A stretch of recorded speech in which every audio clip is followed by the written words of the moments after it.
Mga ka-idol, meron tayong nakikita dito na NBA player mga ka-idol na naging kakampi pa 'to ni LeBron James mga ka-idol. Walang iba kung hindi si Lance Stephenson. Ito yung makulit na meron namang ibubuga na matinik rin.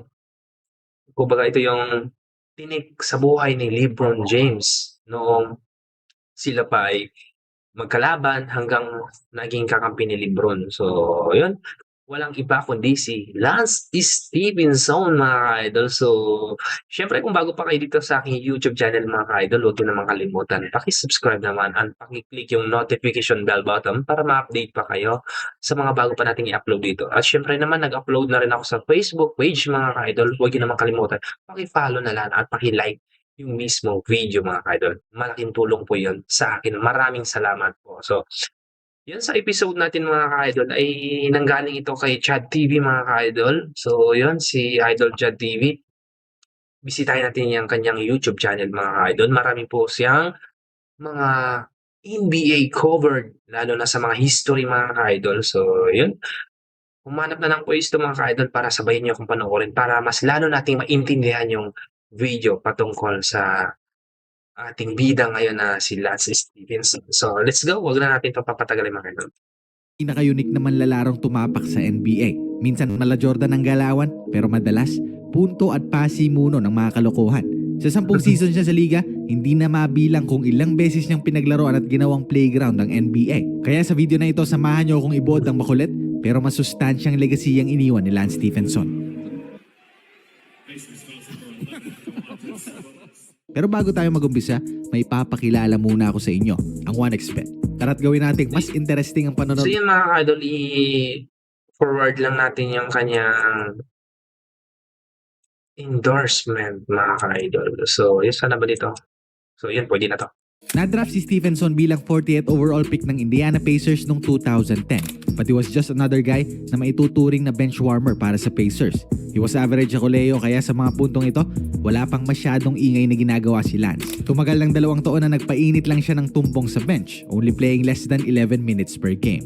Saka na nga lang siya napansin ng NBA audience sa Game 3 ng Eastern Semifinals kontra sa Miami Heat ni LeBron James. At sa sharing ito, nag-umpisang pumutok ang pangalan ni Stephenson. Na-feature sa ESPN dahil sa kakulitan at pang-iinis na ginagawa niya kay LeBron. And it was the first time na napunta sa kanya ang spotlight. At dahil doon, ito na ang naging tema ng 10 taon niyang karera sa NBA. Matapos sumablay ang free throw attempt ni LeBron, nahulikam si Stephenson sa pang-aasar niya kay LBJ with a choke sign sa bench ng Pacers. And after that game kung saan nanalo ang Indiana, hindi naman nagkomento si James sa pang-iinis ng Pacers wingman sa kanya, saying na hindi siya worth it pagtuunan ng oras. Pero ang hindi alam ni LeBron, umpisa pa lang yun ng mga antics na ibabato sa kanya ni Stephenson. At nang ma-injure pa si Granger noong 2013, mas nagkaroon ng tsansang magpakitang gila si Lance. He was inserted as a starter sa lineup at kahit na 8.8 points sa game lang ang ambag niya, tumatak sa fans ang kanyang pesky on-ball defense at grit and grind style sa loob ng court. And not to mention, meron din siyang flashes of greatness sa playoffs. But this was just a prelude sa magiging breakout season niya noong 2014. Dito kasi, kahit depensa ang focus ng laro niya, he averaged 14.7 rebounds and 4.5 assists in 50% shooting. Dagdag pa natin ang 5 triple-doubles niya sa taong yon at naging runner-up pa nga rin siya sa Most Improved Player Award. But bukod sa pag-arangkada ng kanyang mga numero, sa season ding ito mas nakilala si Lance bilang ang opisyal na payaso ng liga.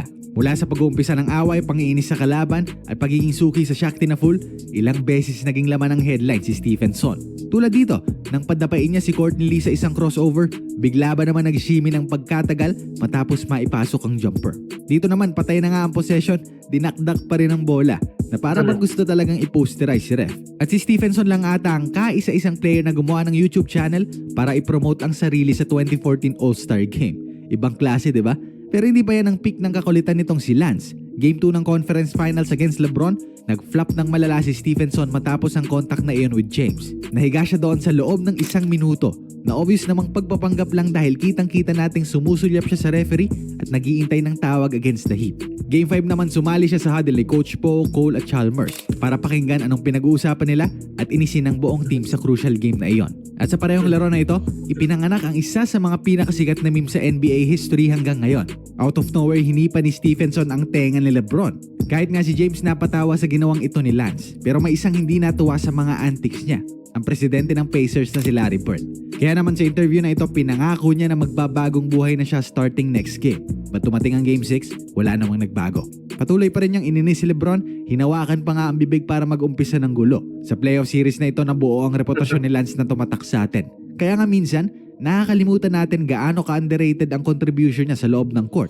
Biruin mo sa Game 5 ng serye nilang yon, nalimitahan niya si James to only 7 points, which is the worst playoff performance ni LBJ sa karera niya sa NBA.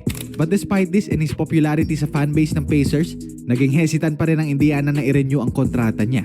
Kaya naman sinulot siya ng Charlotte come the 2015 NBA season. And dito he was average. Meron siyang iilang moments of greatness tulad ng game winner na ito against Atlanta, pero mas marami ang Shaqti na full moments tulad ng sampalin niya ang sarili niya saka tumumba para lang matawagan ng foul si Harrison Barnes. Well, gumana naman kaya sulit din ang flop niyang yon. Pero matapos lang isang taon sa Charlotte, pinakawalan din siya nito at nagpatalon-talon siya sa Clippers, Grizzlies, Pelicans at Timberwolves. Sa lahat ng kuponang yan, hindi siya nakabuo ng isang taon. Dahil na rin, let's face it, hindi para sa lahat ang behavior at antics ni Lance sa loob ng court.